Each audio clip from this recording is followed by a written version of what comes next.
পাশে একটা পুকুর আছে, পুকুরের দিকে ছাড়তেছি। যদি আল্লাহ পাক এই খরা দেয় তাহলে অবশ্য তেমন ক্ষতি অল্প হইবে, কিন্তু যদি আরো বৃষ্টি হয় তাহলে আমাদের পরিস্থিতি ভালো হবে না।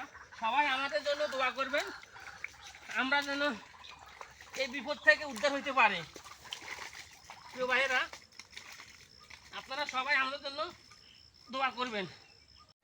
এ হলো আমাদের আব্দুল হামিদ ভাই, ওনার কিন্তু জমিন আছে, এটা কিন্তু সোহাগ জাতের সোয়াবিন। দেখেন ফানি আর ফানি, মনে হয় না যে সোয়াবিন টিকানের মতো ব্যবস্থা আছে। দেখেন উনি কিন্তু জুরি কাটবার লাইনে আছে প্রিয় ভাইয়েরা। আর এটা হলো দেখেন, এটা হলো আমার ক্ষেতের কি পরিস্থিতি ফানি। দেখেন সোয়াবিন টিকানের মতন কোনো পরিস্থিতি নাই, যদি আল্লাহ না খাস করুক আজকে রাত্রে আবার।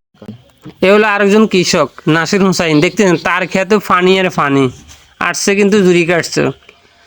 যাক, আল্লাহ যদি আমাদের সবাইকে তরাইলো সে শুভ কামনা করি, এটাই কামনা করি। ফানি কোনো কৃষকের রক্ষা হবে কি না আমার মনে হয় না, শুধু আল্লাহ একমাত্র মালিক। আল্লাহ যদি রক্ষা করে